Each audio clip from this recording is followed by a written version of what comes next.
Hi, Matt McAleer, President, Director of Private Wealth, Cumberland Advisors, September 20th. Fed Week, what did we get? Exactly what we thought we'd get, either 25 or 50 basis points. A lot of headlines, a lot of interviews, a lot of conversation on what it would be, 25 basis points or 50 basis points. Reality, we didn't really care that much. The trend will be down in interest rates. That's the primary piece of information that the markets have been digesting really for a couple of months now. And that's why you saw the bond market barely react. If anything, yields rose a little bit off of the announcement because so much of that cut was already baked into the move that you've seen over the last 90 days. Don't forget, we went into that Fed meeting with the 10-year Treasury at something like 362, down from 462 90 days ago, 120 days ago. So what did we do? Remember, trading is two sides, buying and selling. And buying gets covered an awful lot. So let's talk about some selling we did this week. And over the next few weeks and months, I'm going to try to get more into detail on some of the trades we do, instead of just talking about them verbally. Let's take a look at a trade we did in our tactical trend strategy. XME was a metals and mining ETF that we've owned for a little while. It's been back and forth, a little bit sluggish. The last 90 days, trading in the mid-50s, had a nice move higher off that Fed meeting, up towards 60 and through 60. If you notice the chart on your screen, that's a point and figure chart. It traded right up to its downtrend line, that blue dotted line. For me, when you trade up towards a downtrend line with a weak relative strength score, look at that 238 on the left. That's a sale to me. That's an opportunity the market's giving me to move out of a weak holding into a strong day. So, nice trade for us. Can it go higher? Of course it can. But we'll be looking to reallocate that capital into a better idea. Second trade this week, over in our U.S. ETF strategy. TAN, solar, been a thorn in our side for a while. So what happened? Market gave us a little break. Big move on Wednesday in the market, dragged solar with it, traded up to 42 or so, creased 42, traded through 42, and we booted it. Subsequently, we've seen weakness there, so for the time being, it's a fine trade. Remember, trades can always be re-entered. Just because you make a decision today doesn't mean it's a final decision for the future. So we should never be concerned about letting go of a security that hasn't been performing.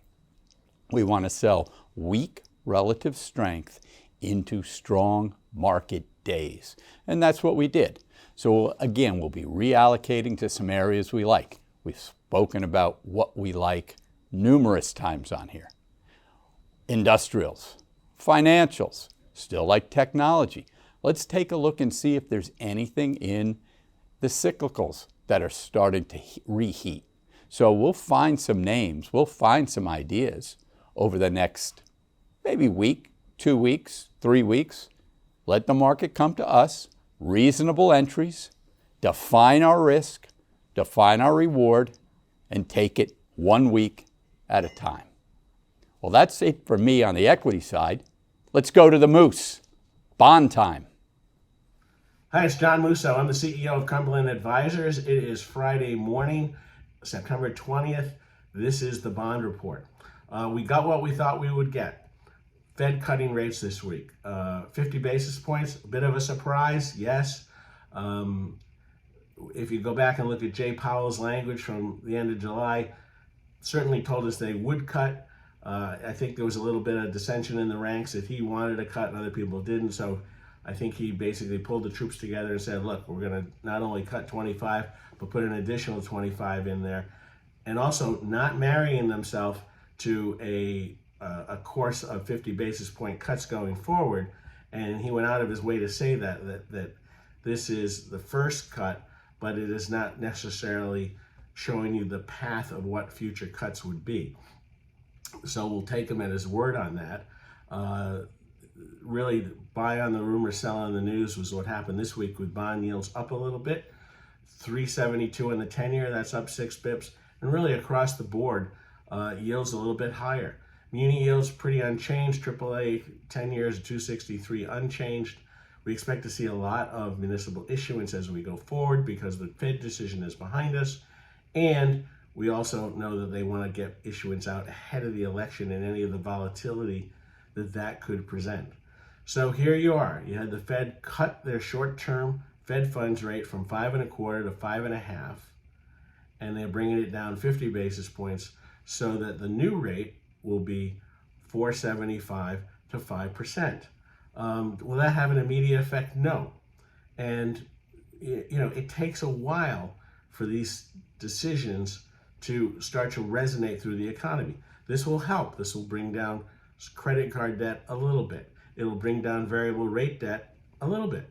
And other short-term rates will adjust to this. So it is only the beginning. We have one chart showing you basically the Fed funds rate and the 10-year Treasury, 10-year Treasury yield, and trailing headline CPI.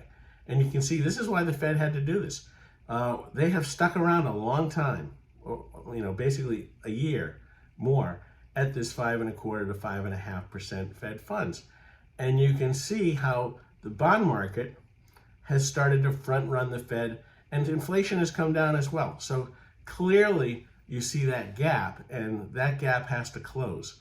We will be watching CPI and, of course, the bond market as we go forward. Very important. You'll now start to see some of the bond market focus on the elections. We will be watching that. But we are in a different regime now. We are in a Fed cutting cycle. It's been a while since we've seen it, and it will change the dynamics of the bond market. And we'll have more to report next week. Thanks a lot. Thanks, Moose. Great information. Enjoy the weekend, everybody. See you next Friday.